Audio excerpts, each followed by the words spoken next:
Hello, you guys, and welcome. So, today we're talking all about daily journaling. Now, we're not going to be talking about your traditional sit down, write about my day type of journals. The journal ideas in today's video are going to be catered towards a specific topic or purpose, which makes them perfect for daily journaling and also to give you a boost of happiness and inspiration in your everyday life. First on the list are going to be prayer or spiritual journals. These journals are perfect for people who want to grow in their religious faith or improve their spiritual life. They usually have a great big emphasis on morality and doing what's right, and it makes them perfect for helping you make decisions and also navigating your relationships, whether they be your romantic relationships with family and friends.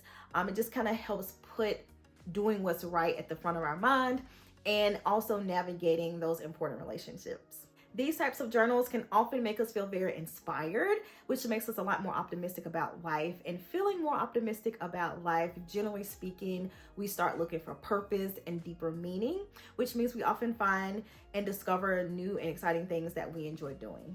Next on the list are gratitude journals. Now, these are geared towards switching your mind from things that you feel you lack to appreciation of the things you already have and the things that you've already accomplished. Using a daily gratitude journal can also help you feel a lot more inspired to go after the things that you desire. When we're a lot more grateful and appreciative of what we have and what we've already accomplished, we tend to go after the things that we desire with a more positive outlook and a lot more optimistic about those things as well. Next on the list are bullet journals. Now, these are perfect for people who are wanting to be more productive and have more organization in their life.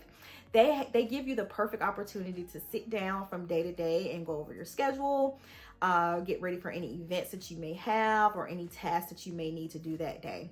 They also give you that opportunity to record any of your thoughts, ideas, and feelings from a particular day.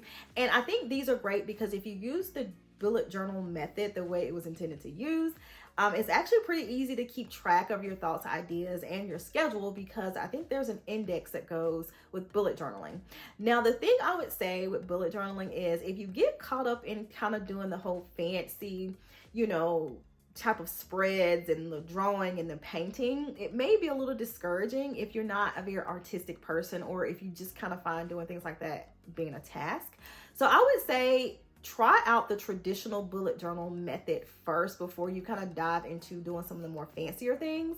And this way I think it's actually easier to stick with bullet journaling because if you kind of go in it believing you have to do like all these elaborate spreads the way I see a lot of people doing it, it may not be something you'll stick to.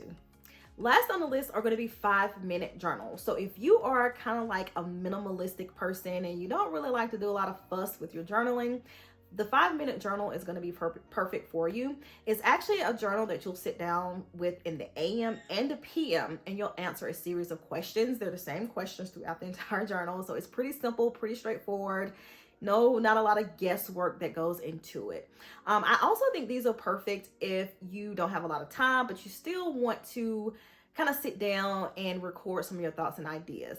Now, the 5-minute journal has a series of questions that kind of touches on a few different topics. I think if you are more into reflective journaling, the 5-minute journal will be a perfect option for you. So those are the 4 best types of journals that you can start to help keep you inspired and feel happier in your everyday life.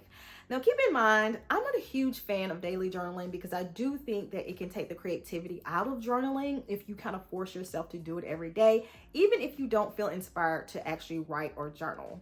So I would say, even if you do decide to try out one of these journals, you don't have to do it every day.